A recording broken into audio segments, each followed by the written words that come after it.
Hello, welcome, Cabbage here. In Nier Reincarnation, let's do a batch review of some recent releases.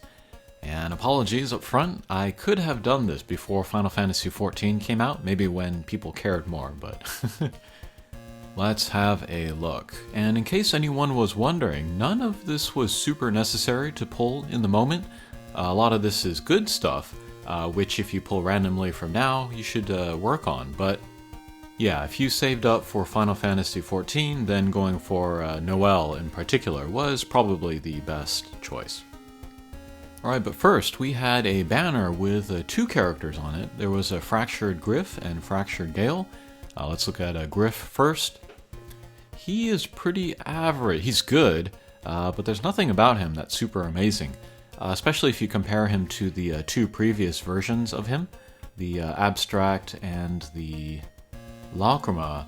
Those both have attack buffs as character skills, which are very helpful, both for arena and subjugations. This version of Griff is kind of vanilla overall, but HP is solid at almost 50k, attack is very good at almost 6000, defense is low. He's got a little bit of agility on him, which is nice for arena in particular. Critical rate and damage are about average. Character passives, he has attack up and then light stat up. That's fine. And then character skill, with the higher HP, he will do more damage. If you've been watching my recent Leon videos in Arena, you know that I like this skill, or this passive, very much. And then it's very powerful on people like Celebratory Gale. So good, in fact, that they're kind of nerfing her for the next season for subjugations. Hopefully I can talk about those changes soon. But for this Griff, he does not have that damage up on high HP as a passive ability, which really would have made this character special, I think. He only has it on his character skill and then on his gun, so yeah, as a character himself, he's solid, but if you have one of the other two standard pool Griffs built, maybe you want to use them instead. Alright, then there's Griff's gun, light element, very nice HP, really high attack. This might be the true prize here. But we're going to be seeing this a lot on this chart here, but light weapons that are good for subjugations. There are not a lot of main hand weapons good for subjugations because they don't have good attack values. Even like Fio's Dark Memory Fist, not super high damage output there. But yeah, this gun, it'll have short animation times. Could be good for anybody in versus dark subjugations.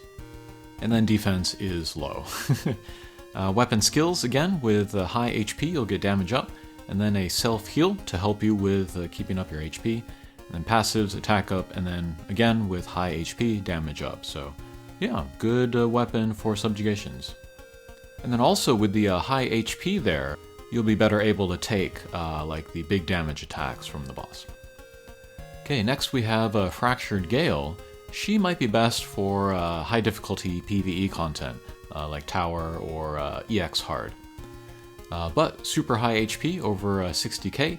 Attack is low for her, 3400. But I think I said this recently in another video. Slabs make such a difference with stats that the base stats that we see here, they don't matter as much as they used to. So if you have Gale very slabbed up, she might be an interesting choice as an attacker even. But her defense too, not so high. She has some agility, and critical rate and damage are average. Character passives raise the HP of the party, and then raise stats from light weapons equipped for the party. And then character skill, a team heal for 30%. That's very nice, and a first for a short sword user.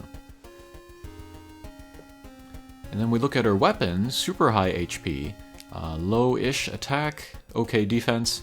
As a weapon skill, this has a team heal for 20%.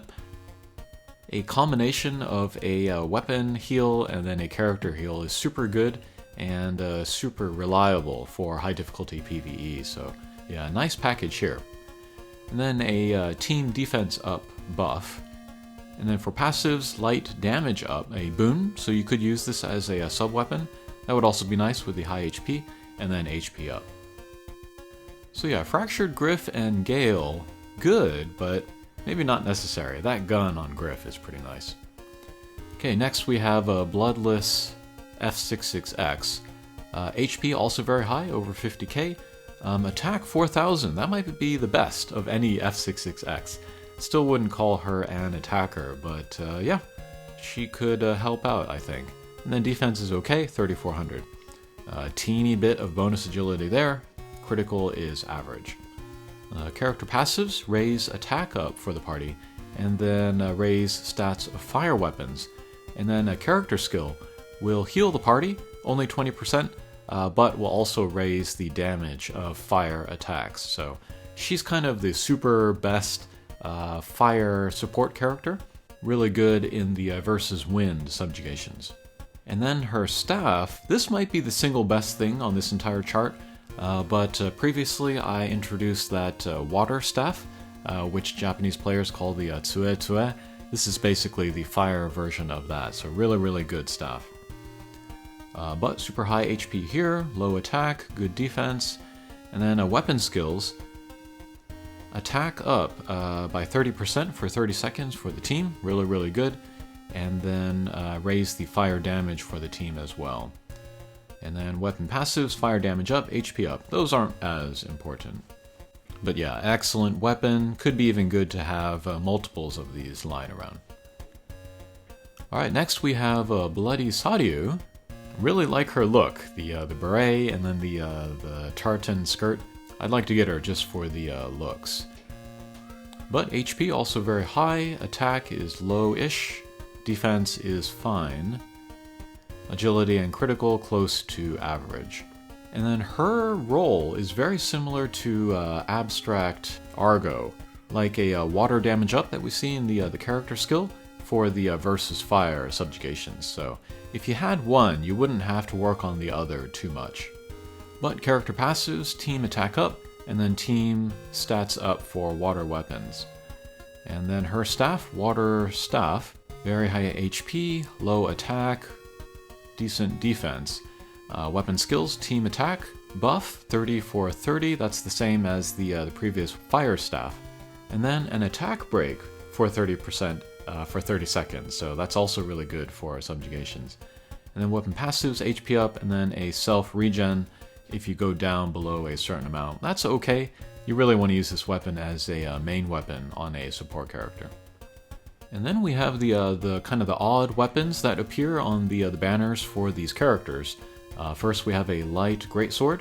This is also really good as a main hand weapon for the versus dark subjugations. But decent HP, super high attack, decent defense. And then this too, this has a weapon skill and a weapon passive, where if your HP is above a certain amount, you'll get more damage. That's really good. Another weapon skill, vanilla 5 hit, and then vanilla attack up. So yeah, pretty straightforward weapon here. Kind of similar to another light greatsword which came out on Lacrima Lars's banner, so you could use one or the other. And then we have a couple of fire weapons which came out on Bloodless F66x's banner. We have a fire spear. This is more for support. Pretty good HP and defense, low attack. Has 2 breaks for 30 for 30. That's really strong. Defense down and attack down. So could be good for subjugations or high difficulty PvE content. And then passives, HP up and defense up. So yeah, definitely a support spear. And then we have a fire short sword. This might be the best weapon on this chart for Arena. It has a 14-second cooldown skill, good attack, good other stuff. HP and defense are average. Weapon skills buff the attack for the team, and then agility up for self. And then weapon passives, fire, boon, and then critical rate up. So yeah, very strong short sword. I would love to have this. Alright, then finally we have another short sword, water. This was on Sadio's banner. This could also be a good main hand weapon for the versus fire subjugations. HP is good, attack is average, defense is average. Weapon skills, we have a 4 hit, And then we have a defense break, 30 for 30, so that would be great for subjugations. And then for passives, water boon, and then HP up. So yeah, that is a look at the recent releases. All of the stuff is really good and has their place, but nothing was super necessary to pull in the moment. I personally would like more light weapons for the versus dark subjugations. Okay, that'll do it for this video. Thanks for watching, and we'll see you again. Take care.